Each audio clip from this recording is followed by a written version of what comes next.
आज की स्टोरी है तालाब का राजा।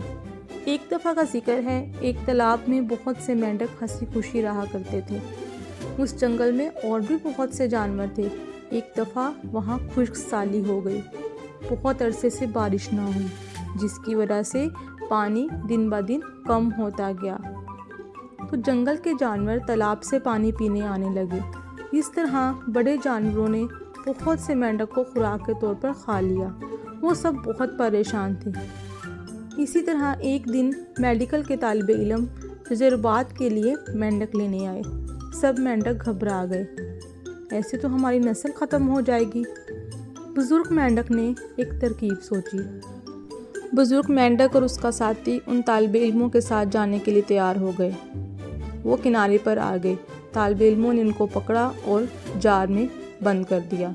वो तालिबे इल्म अपने कॉलेज पहुँचे और मेंढक वाले जार को लेबॉर्ट्री में ले गए।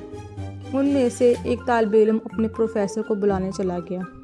जैसे ही प्रोफेसर आया, बुज़ुर्ग मेंढक ने सोची हुई तरकीब के मुताबिक प्रोफेसर से कहा, प्रोफेसर साहब, पहले आप मेरी बात सुन लें, फिर आप जो मर्ज़ी कीजिएगा।